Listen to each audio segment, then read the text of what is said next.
하나님 말씀 고린도후서 4장 7절부터 13절까지 보겠습니다. 우리가 이 보배를 질그릇에 가졌으니 이는 심히 큰 능력은 하나님께 있고 우리에게 있지 아니함을 알게 하려 함이라. 우리가 사방으로 유혹삼을 당하여도 쌓이지 아니하고 답답한 일을 당하여도 낙심하지 아니하며 박해를 받아도 버림받지 아니하며 거꾸로 뜨림을 당하여도 망하지 아니하고 우리가 항상 예수의 죽음을 몸에 짊어짐은 예수의 생명이 또한 우리 몸에 나타나게 하려 함이라. 우리 살아있는 자가 항상 예수를 위하여 죽음에 넘겨짐은 예수의 생명이 또한 우리 죽을 육체에 나타나게 하려 함이라. 그런즉 사망은 우리 안에서 역사하고 생명은 너희 안에서 역사하느니라. 기록된 바 내가 믿었으므로 말하였다 한 것 같이 우리가 같은 믿음의 마음을 가졌으니 우리도 믿었으므로 또한 말하노라. 아멘. 오늘 진짜 멋있는 고백 우리가 봐요. 믿으니까 말한다. 우리가 말하지 못하는 것은 못 믿어서 그래요. 뭐든지 100% 믿는데 왜 말을 못해요? 우리도 믿었으므로 또한 말한다. 바울이 구약에 있는 모든 믿음의 선진들, 선지자들, 생명을 걸고 죽음을 앞에 두고도 그들이 말했던 것은 그들이 하나님을 믿었기 때문에 말했다. 나도 순교자의 길을 가고 죽을 위기가 수없이 많아도 그래도 내가 말할 수밖에 없는 것은 내가 예수를 믿기 때문이다. 그 말이거든요. 저희 노예에 한국에 있을 때 필리핀에서 선교하시다가 돌아가신 분에 대한 논란이 참 많았어요. 그분을 순교자로 우리가 인정을 해야 되느냐 안 해야 되느냐 이런 부분. 순교자로 인정이 되면은 총회 차원에서 또 혜택이 있거든요. 그런데 어떤 일이었냐면은 어느 지역에 가는 길에 왜 갔는지는 모르겠어요. 아직도 의견이 분분한데 어느 지역에 밤에 가는 도중에 차가 강도를 만나가지고 죽은 거거든요. 필리핀은 아주 상당히 위험해요. 전체는 아니지만 위험한 지역이 꽤 많아요. 섬이 많다 보니까 어디서 무슨 일이 벌어지는지 모르는 나라예요. 우리나라 사람들도 잊을만 하면 사람 하나 죽어 나오잖아요. 그래가지고 이제 총회 차원에서 노예 차원에서 어떻게 해야 되느냐. 한쪽에서는 순교자로 인정해 주자. 한쪽에서는 그게 무슨 순교냐. 강도 만나서 죽었는데. 하나님만이 아시겠죠. 그분이 복음을 그 밤에 복음을 전하러 가다가 당했다 그러면은 순교지만 사적인 일로 가다가 죽었으면 그건 순교가 아니죠. 여러분, 목사가 죽었다고 순교 아니잖아요. 그냥 죽은 거지. 근데 제가 복음을 전하다가 하나님 말씀 때문에 제가 죽었다 그러면 순교잖아요. 요한계시록 6장에 보면은 하나님이 여러 말씀을 하시면서 먼저 천국에 온 영혼들에게 이렇게 말해요. 잠깐 쉬어라, 안식해라. 그러면서 하시는 말씀이 순교자의 수가 찰 때까지 잠시 쉬라. 순교자의 수가 있어요. 순교는 내가 순교하고 싶다고 순교하는 거 아니죠. 여러분, 내가 순교하고 싶다고 순교하는 사람이 그 있겠어요? 특별한 사람 외에는. 예수님은 이 땅에 오실 때 죽으러 오셨으니까 예수님은 죽음을 향해서 십자가를 향해서 가셨지만 다른 사람들이 일부러 나는 죽겠다라고 그렇게 하는 사람이 있냐고요. 요즘에 한국에서 그 순교의 각오로 뭘 한다 이런 일들도 많은데, 그럼 순교라는 말은 그렇게 함부로 써서 될 말이 아니죠. 정말 하나님 말씀 때문에, 예수님 때문에, 하나님의 영광을 위해서 하나님이 필요하면 그 사람을 순교시켜서 하나님의 영광을 드러내는 거지, 무슨 순교가 자기의 이름을 드러내거나 아니잖아요, 그거는. 오늘 이 바울의 말씀을 보면 바울이 어떻게 그 순교자의 삶을 살았는가. 진짜 바울은 순교자의 삶을 살았어요. 생명을 던진 거예요. 그 생명을 던졌다는 증거가 뭐냐면은 예수 믿는 자를 박해하고 우겨싸고 그냥 거꾸로 때리고 그런 사람들 앞에서도 바울은 복음을 전했다는 거예요. 왜? 내가 믿는데 왜 안 전하냐 그거예요. 사도행전 앞부분은 베드로의 사역이고, 그 다음에 중간 조금 앞에서부터 마지막 끝까지는 사도 바울의 사역인데, 사도 바울이 복음을 전한 사람들의 대상이 여러분 누군지 아시잖아요. 로마 총독들만 몇 명이나 몰라요. 로마 총독들, 그 다음에 아주 예수 믿는 사람들을 잡아 가두는 그런 아주 유대의 아주 지독한 그 율법주의자들, 누구를 불문하고, 더 나아가면 그 아테네의 철학자들, 그거 아주 꼴통들이거든요. 철학자들하고 여러분 얘기 한번 해보셨어요? 4차원의 세계에 사시는 분들. 그러나 구분 안 했어요. 헬라인 귀부인들은 또 그 당시에 아주 세계 그 첨단의 멋을 갖고 사는 사람들이거든요. 그런 사람들은 부족한 게 없는 사람이에요. 그러나 헬라인 귀부인들에게 복음을 전해가지고 헬라인 귀부인들이 예수 믿고, 그러니까 바울은 내가 믿는 예수를, 그 예수님이 내 안에 계셔서 내 마음을 뜨겁게 하는데 내가 어떻게 말하지 않느냐. 내가 죽는 한이 있더라도 내가 말해야지. 오늘 본문의 내용이 그거예요. 부끄럽죠. 이 말씀을 어제부터 묵상하면서 참 부끄럽더라고요. 과연 나는 이렇게 살 수가 있겠는가? 못 살아요.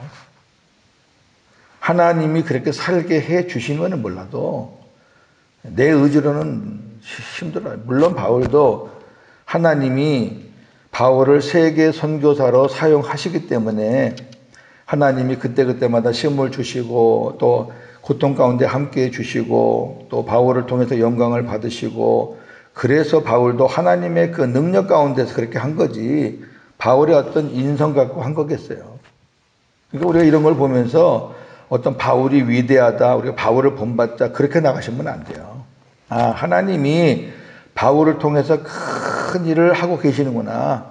하나님이 바울을 이렇게 멋지고 아름답게 쓰시는구나. 사람들 보기에는 비참하고 초라하고 죽을 것 같지만, 그러나 바울의 그 삶을 통해서 그 전 세계가 복음화가 됐잖아요. 그 당시. 바울이 그렇게 안 쓰임받지 않았다면은 아시아나 유럽이나 복음이 언제 들어왔겠어요.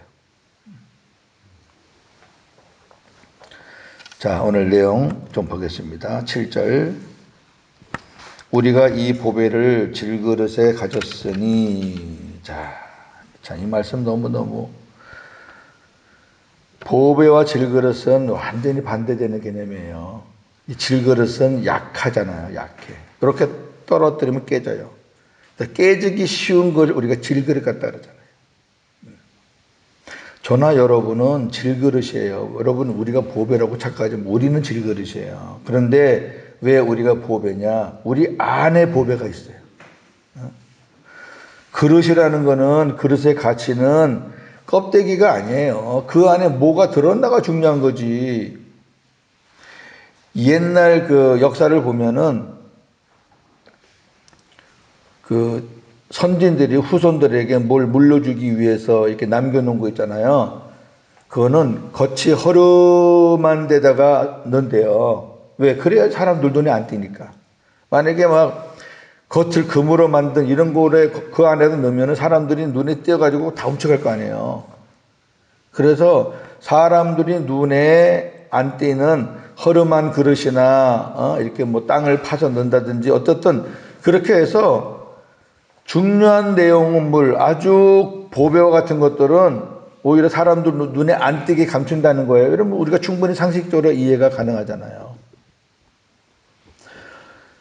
그 킹제임스 버전이라는 우리 그 성경 번역본인데 이 성경 번역본도 이 사람들이 어디다가 감춰놓을까 막 고민하는 거예요. 너무너무 그 핍박 가운데서 그 번역한 거거든요. 죽음 피 흘려가면서 그 피 한 방울 한 방울로 그 번역한 책이거든요. 그래서 킹제임스 버전이 참 좋은 번역이기는 한데 그 킹제임스 버전만 주장하면은 그건 또 안 되죠.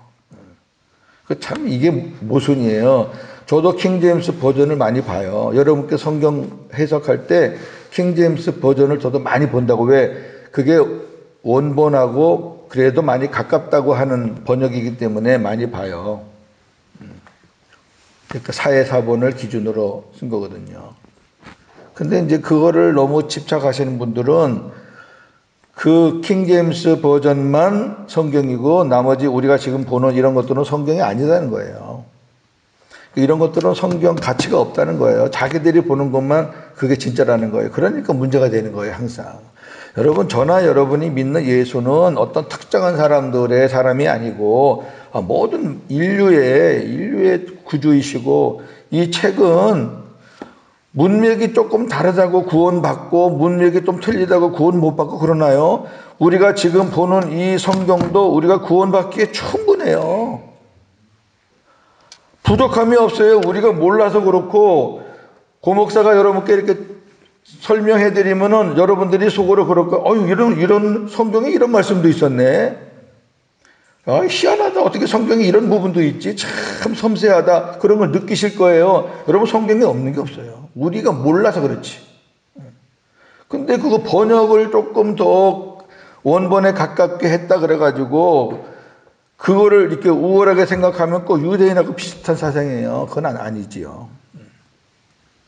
그럴 때 그 사회사본을 이들이 어디다 감춰냐면요.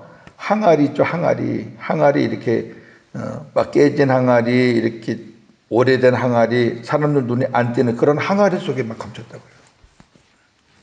그 나중에 거기를 이렇게 그 탐사하러 갔던 사람이 뭐 항아리들이 이렇게 있어가지고 그 안에 뭐가 있나 하고 이제 이렇게 봐서 발견된 게 이제 그 사회사본이거든요. 그러니까 보배로운 거는 사람들 눈에 안 띄게. 그러니까 하나님이 왜 우리 안에 계시느냐, 왜 질그릇 안에 계시느냐, 여러 가지 메시지가 있어요. 뭐라고 써있죠, 성경에요?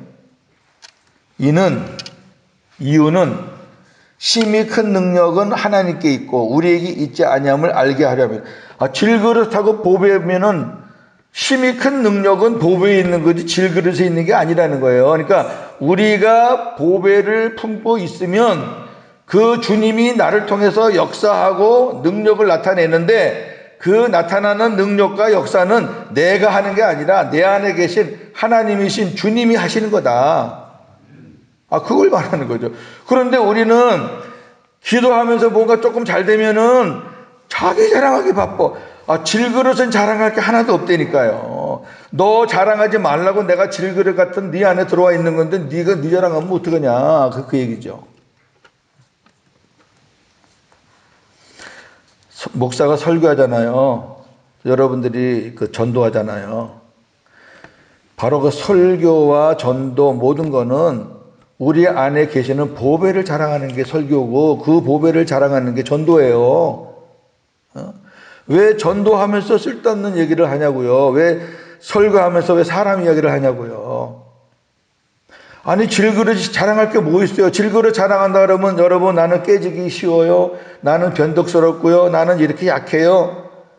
그거 자랑하는 거지. 그리고 그런데 내가 이렇게 살 수 있는 거는 내 안에 계신 그분 때문이에요. 이렇게 해야 되는 건데 질그릇이 뭘 그렇게 자랑할 게 많은지 모르겠어요.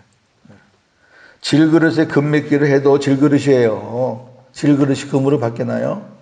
질그릇에다가 아무리 예쁘게 포장하고 막 입혀도 그래도 떨어뜨리면 깨져요. 질그릇이에요.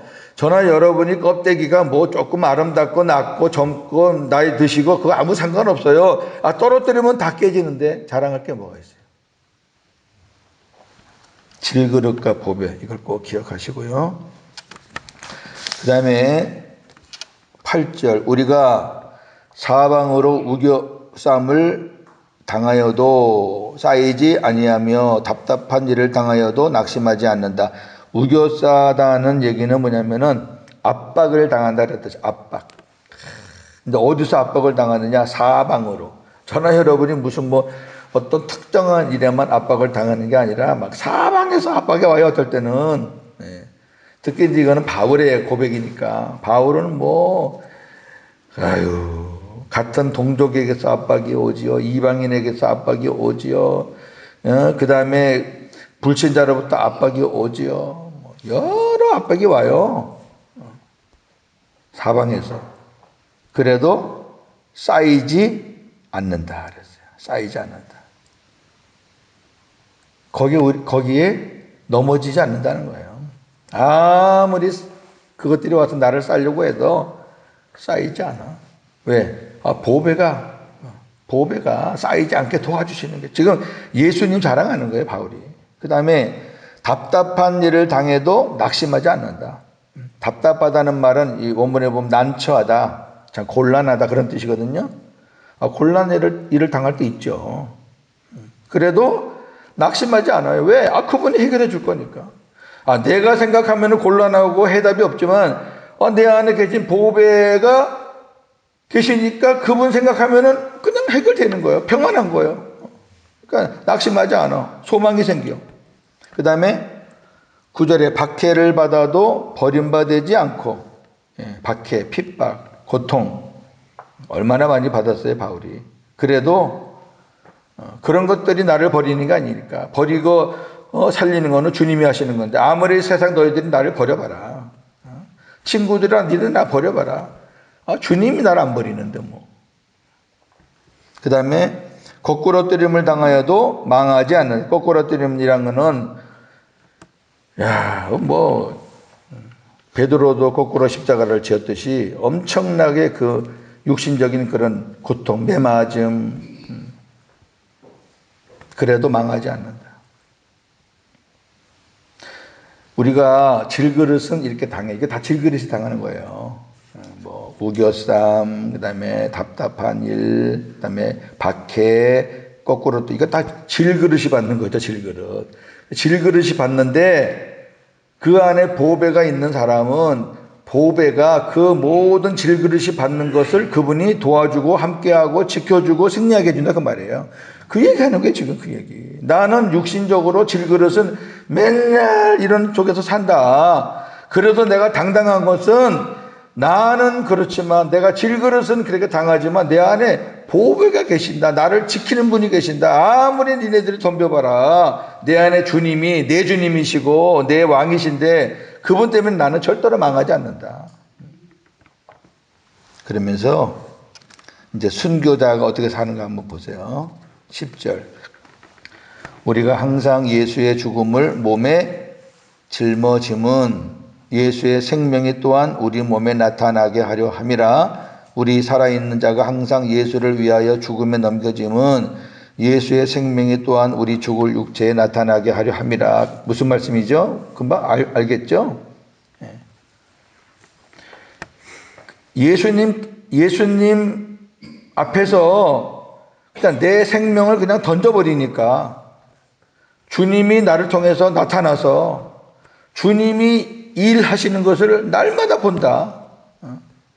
내가 살려 그러면은 죽고 내가 죽으면은 산다는 말씀이죠. 내가 요 말을 해서 내가 생명에 위태함이 있으면 어떡할까라고 염려하면은 못하는 거예요. 저 앞에서 칼을 들고 무기를 들고 죽이려고 하는데 거기서 예수는 그리스도다. 여러분 예수님밖에 없습니다. 이렇게 말하면은 죽을 수도 있어요. 그러나 그런 죽음 내려놓고 예수는 그리스도다, 여러분 예수 믿어야 구원받습니다, 이렇게 선포할 때 나는 죽었다라고 생각하고 예수의 생명을 전할 때, 그때 예수의 생명이 살아계신 주님이 나를 통해서 역사한다, 나타나신다 그 말이에요. 바울은 말만 그렇게 한 게 아니라 그렇게 살았어요. 바울은. 저나 여러분이 좀 생각할 부분이 많죠. 자, 조금 더 보고요. 그러면서 12절, 그런즉 사망은 우리 안에서 역사하고 생명은 너희 안에서 역사하느니라. 자, 이게 무슨 말이에요? 바울이 이렇게 순교자적 삶을 살았기 때문에 많은 생명들이 탄생했다고 말이에요. 내가, 하나님이 나를 통해서 그렇게 나를 죽이면서 살리고 내가 죽었을 때 주님이 역사하시고 그렇게 함으로 말미암아 너희들에게는 하나님의 생명이 지금 다 들어가 있지 않느냐. 내가 죽는 길, 순교자의 길을 걸어가면서 나는 힘들었지만은 그 덕분에 많은 교회들이 지금 일어났고 탄생했고 그 교회의 많은 생명들이 지금 살아나지 않았느냐. 한 알의 밀이 죽지 않으면 열매를 맺을 수 없잖아요. 그 한 알의 밀은, 예수님의 말씀한 한 알의 밀은 예수님을 가리키는 거예요. 예수님이 죽으셔야 많은 인류가 구원의 열매를 맺는 거잖아요. 그 말씀은 예수님에 관한 말씀이지만 그러나 그것이 우리에게도 적용이 되는 거죠. 어느 누군가가 희생이 안 되면, 죽지 않으면 못 살려요. 여러분, 우리 교회가 어느 누군가가 한 사람이라도 하나의 밀이 돼서 죽었다면 우리 교회가 살아났을 거예요. 이렇게 죽지 않았을 거예요. 근데 어느 하나가 없었어요. 그렇죠? 어느 하나가 없는 거예요. 뭐 욕을 먹든 어떻든 간에 그냥 예수님 붙잡고 심지 굳게 믿음으로 딱 버티고 하나님이 주시는 하나님의 말씀을 전하고 이렇게 했으면은 교회가 이렇게 죽지 않죠. 근데 그게 안 됐던 거예요. 바울 한 사람의 이 역사가 엄청난 열매를 맺었잖아요. 그러면 저나 여러분의 뭐 가정 문제, 뭐 교회 문제, 무슨 문제, 그거 너무 이렇게 심각하게 생각하지 마시고, 누가 우리 교회를 위해서 죽나? 아, 내가 죽으면 돼. 남편 문제가 아니고 자식 문제가 아니고 아내 문제가 아니에요. 그 가정 몇 식구 안 되는 거 한 사람만 누가 죽으면 그 가정 안 살려요? 한 사람만 죽으면 돼. 근데 좀 왜 안 되냐면 네가 죽어. 서로. 아, 당신이 죽어 좀. 나는 이래 못 죽어. 당신이 죽어. 애들은 엄마 아빠한테 엄마 아빠가 좀 죽어. 부모는 야 이놈아 네가 죽어. 뭐 다 죽는 거죠 뭐. 누구 하나가 믿음으로 죽어야 돼요. 핍박하면은 핍박 받으면서 울면서 예수님 붙잡고 그런 가운데서도 막 예수님 붙잡고 그렇게 하는 견디는 모습 그런 거 보면은 감동 안 받을 사람이 어디 있어요. 때리다가도 때리는 손이 멈춰지는 거지. 이건 내가 잘못됐네. 아, 같이 삿대질하고 같이 싸우니까 안 되는 거지. 우리가 이런 말씀을 보면서 야, 바울은 대단하다 이렇게 그걸로 끝나시면 안 돼. 바울 한 사람이 맺은 열매가 어마어마한데 그게 하나님이 그 바울만 그렇게 하시냐고요. 저나 여러분도 삶의 현장에서 얼마든지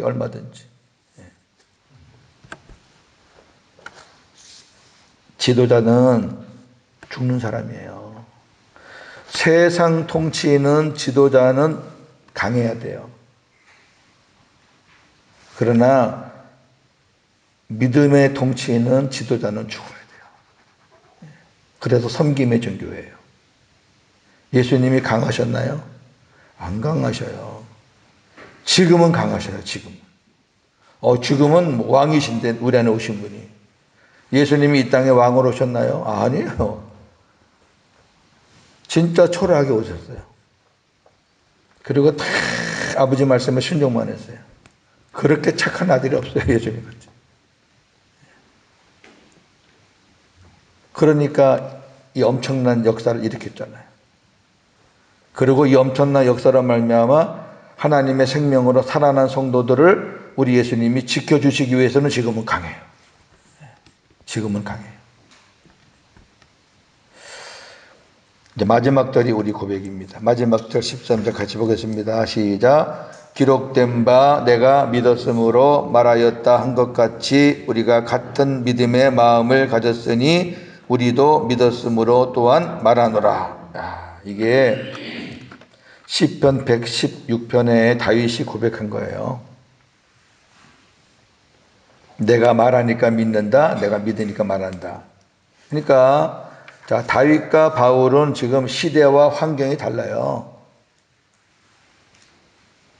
상당히 간격이 커요. 그런데 시대도 다르고 환경도 다르지만 같은 게 있어요. 뭐냐면은 다윗 시대에도 하나님은 살아계셨고 바울 시대에도 하나님은 살아계셨다는 거예요. 그래서 다윗이 가졌던 믿음과 바울이 가졌던 믿음이 같다는 거예요. 사람은 달라요. 한 사람은 왕이고 한 사람은 선교사인데 달라요. 그런데 믿음은 같다는 거예요. 믿음이 같기 때문에 다윗이 자기 믿음으로 하나님 앞에 나는 하나님을 믿으니까 말합니다. 그러고 쓴 게 시편이에요. 여러분 시편이 그냥 나온 게 아니에요. 하나님을 믿기 때문에 나온 거지. 그리고 다윗의 믿음을 하나님이 보셨기 때문에 믿음을 통해 그 다윗이 쓴 시를 하나님이 성경에 기록하게 하셨죠. 우리 믿음의 후대들에게 보라고. 마찬가지로 바울도 그 다윗이 믿었던 그 하나님을 동일하게 믿는 거예요. 나도 믿는다. 살아계신 하나님을 믿는다. 예수를 믿는다. 다윗은 장차 오실 예수를 믿었지만 바울은 자기가 만났잖아요. 예수를 직접. 나는 내가 만난 예수를 전한다. 그리고 만나서 내 안에 들어와서 나와 함께 하시는 그 예수를 믿는다. 그 예수를 내가 믿기 때문에 99.9%가 아니라 100% 믿기 때문에 나는 말하지 않을 수 없다. 목에 칼이 들어와도 나는 말하지 않을 수 없다. 내가 믿기 때문에 말한다. 얼마나 멋있어요. 여러분 다 믿잖아. 믿는데 말하지 못할 때 많잖아요. 환경 보고 말하고 상대방 보고 말하고 요게 내가 요 말하면 무슨 말 나올까 그거 계산하면서 말하고 그러니까 복잡한 거예요 머리가. 근데 그런 인간적인 생각을 하는 과정에서 마귀가 쏙 들어가가지고 다 뒤집어 놓는 거예요. 오늘 다른 거 생각하지 마세요. 하나님이 살아계시고 내 안에 주님이 보배와 같은 주님이 계신다면 그럼 나는 오늘도 내 안에 계신 보배를 나는 말한다. 목사가 뭐 하는 사람이에요? 목사가 나는 신학을 이렇게 했습니다. 나는 뭐 이렇게 했습니다. 교회 사역을 이렇게 했습니다. 내가 교인들한테 인기가 많았습니다. 그런 거 전하는 게 목사예요? 실수도 많고 참 엎어지기도 많이 하고 이제는 그런 거 자랑해요. 엎어지기도 많이 하고 실수도 많이 하고 그냥 내 멋대로 뭐 기도해보고 그랬지만 여기까지 이 자리에 세워준 것이 나의 어떤 것이 아니라 주님이 마지막까지 그래도 쓰시고자 하는 그 하나님의 뜻이 있었기 때문에 제가 여기 섰습니다. 저는 제 안에 계신 보배이신 예수님께 자랑할 게 없습니다. 그러면서 이제 성경을 통해서 그 예수님이 왜 자랑할 만한 분인지 쭉 여러분께 지금 제가 강의하고 있잖아요. 저는 설교를 100번 하면 100번 다 예수가 있어요. 왜? 예수님이 없으면 그 설교가 아니에요. 제가 옛날에 그랬잖아요. 어떤 교수님이 여러분 설교에 예수가 빠지면은 그건 설교가 아닙니다. 그랬을 때, 아이고, 웃긴다. 어떻게 매번 예수만 얘기해? 이해가 안 됐어요, 이해가. 이해가 안 됐는데 제가 복음을 깨닫고 보니까 그분은 지금 안 계신데 이미 천국 가셨는데 그분이 말씀하는 게 막 가슴에 ጨng 올려요. 지금도 말씀을 준비할 때마다 그분의 그 가르침이요. 야, 그분은 고윤재 목사보다 훨씬 더 일찍 깨달은 선각자였구나. 그렇게 말할 때 후배들한테 젊은 목사들한테 조롱을 많이 받았어요. 아이고 저 목사님 뭐 할 말이 없나 맨날 예수만 해. 가르칠 말이 얼마나 많고 뭐 신학도 얼마나 풍성하고 뭐 교회론도 해야 되고 뭐 신론도 해야 되고 뭐 조직 신학들을 다 해야 돼. 정말 이거 다 해야 되는데 맨날 뭐 예수 없으면 가짜예요. 뭘 자랑해요? 아니 목사가 뭘 설교해요? 그거 기억하시고 오늘도 여러분 입술에서 여러분 안에 계신 그 예수님이 나타나고 고백되어지고 또 사람들에게 자랑하고 그래서 하나님의 영광을 보는 하루가 되어지기를 주님의 이름으로 축원합니다. 하나님 아버지 감사합니다. 오늘도 우리에게 귀한 고백의 말씀을 주셨습니다. 그릇의 가치는 겉모습이 아니라 그 안에 무엇이 담겨져 있나가 가치가 있다고 했습니다. 우리가 겉모양은 다릅니다. 큰 그릇도 있고 작은 그릇도 있고 또 예쁜 그릇도 있고 좀 예쁘지 않은 그릇도 있고 흠이 있는 그릇도 있고 여러 가지 다릅니다. 그러나 우리는 질그릇입니다. 우리의 본질은 흙입니다. 떨어지면 깨집니다. 어떠한 질그릇도 떨어져서 깨지지 않는 그릇은 없습니다. 같이 깨지는 주제에 우리가 무엇을 비교합니까? 우리 안에 보배이신 예수님이 계시냐? 보배이신 예수님의 가르침을 받고 사느냐? 보배요 생명이신 그 예수님의 말씀을 듣고 사느냐? 그분과 함께 사느냐? 그게 중요하죠. 오늘 그 말씀을 깊이 생각하면서 바울의 마지막 고백, 우리가 믿으니까 말한다. 앞에 칼이 있어도 앞에서 죽음이 기다려도 어떠한 상황이 될지라도 저 사람들 중에서 하나님의 생명을 받을 자가 있을지도 모르니 나는 내가 여기서 한 알의 밀이 되더라도 나는 내 안에 계신 예수를 전하지 않을 수 없다. 내가 믿기 때문이다. 그렇게 살았던 사람이 바울입니다. 참 부끄럽고 죄송한 것뿐이 없습니다. 우리의 삶을 돌아볼 때 말씀에 비춰볼 때 너무 인간적이고 너무 계산적이고 믿음이 하나도 없는 사람같이 말하고 살고